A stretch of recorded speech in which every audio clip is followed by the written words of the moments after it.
Every 4 years, the world unites for 7 weeks and forget everything. Bills, work, stress, politics, life. For 90 minutes, people stare at a screen like their whole country depends on one ball. That is the magic of the FIFA World Cup. And in 2026, that magic is bigger than ever. 48 teams, 104 matches, 3 host countries, Canada, Mexico, and the United States. It looks like a celebration, but underneath it, something else is happening.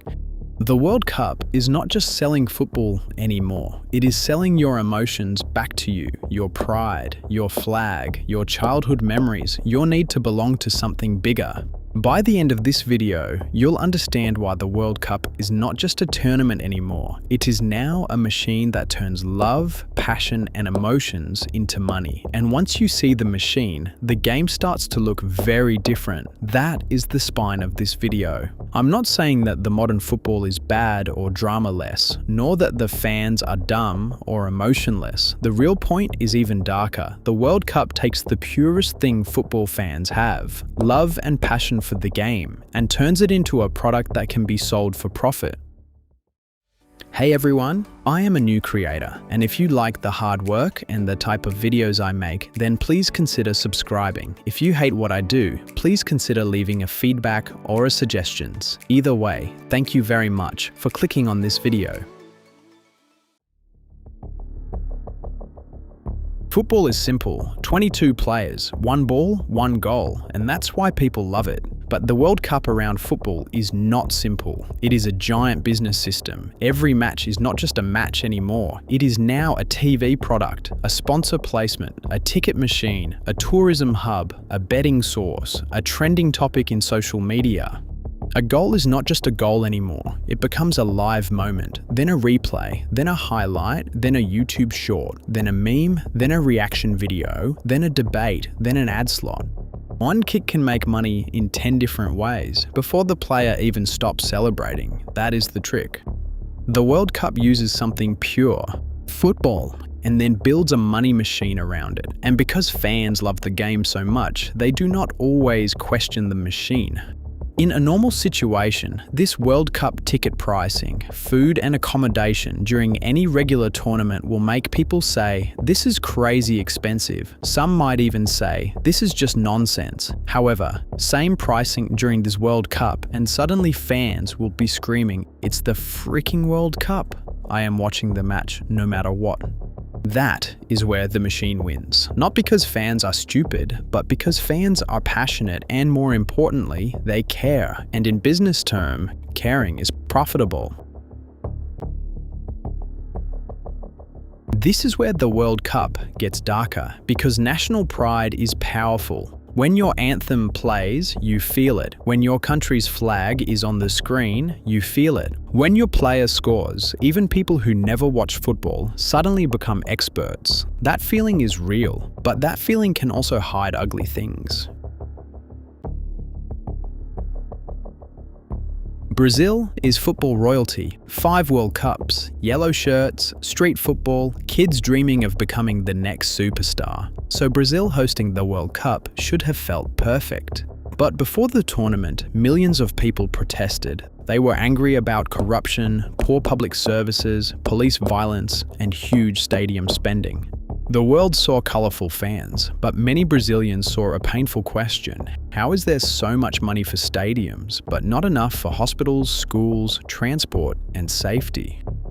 That is the dark side of mega events. The stadium must look beautiful, the cameras must show happy faces, the city must perform for the world. But outside the camera frame, real people may still be struggling. That is why the World Cup is so powerful. Not only it glamorize and sugarcoat the situation to make it pleasing, it actually alters the reality as well.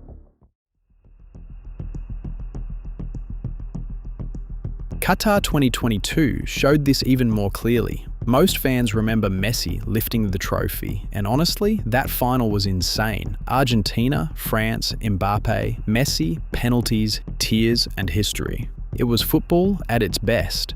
But around that tournament were serious questions about migrant workers, labour rights, human rights, heat, and the cost of building the stage. That is the uncomfortable truth. The football can be beautiful, while the system around it can be ugly, and fans get trapped in the middle. What are you supposed to do? Not watch and just ignore the players who worked their whole lives to be there? Pretend that the workers and number of problems do not exist? There is no clean answer, and that is why the machine is so strong. It mixes beauty with guilt. It gives you the magic on the pitch and then hopes you do not look too closely off the pitch. You come for football and you stay for drama. The business wins either way.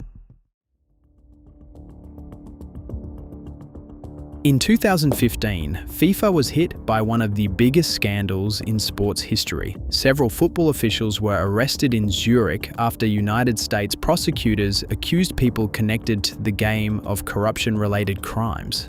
No fans celebrating, no players crying, officials being taken away from a luxury hotel. That was a historical moment. It reminded people of something they already suspected. Scandals can damage FIFA, but they cannot kill the World Cup because the tournament does not run on trust, it runs on emotion.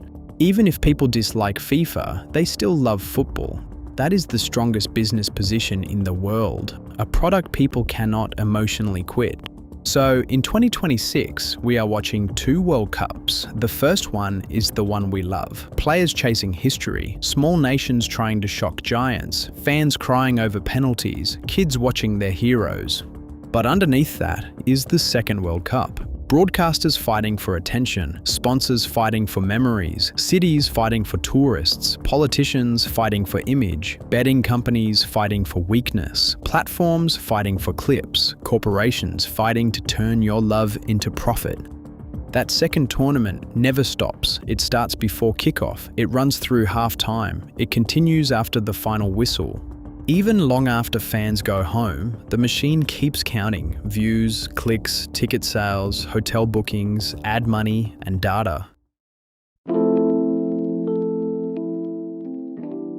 Football itself is not the villain. Football is still beautiful. A last-minute goal can still make a whole country explode. A penalty shootout can still make grown adults look like nervous children. That is real. But the 2026 FIFA World Cup is not innocent. It's too big, too rich, too polished, too sponsored. It's not just a tournament anymore. It's a mirror. It does show what we love.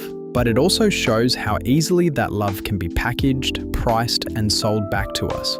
So I hope you enjoy or had enjoyed the World Cup. Enjoy the goals, the chaos, the flags, the tears, the madness, but do not switch your brain off completely. Because behind every beautiful moment, someone is counting money. Behind every sponsor board, every ticket, every ad break, every camera angle, and every viral clip, there is a machine asking one silent question. What's the price of your love for the game?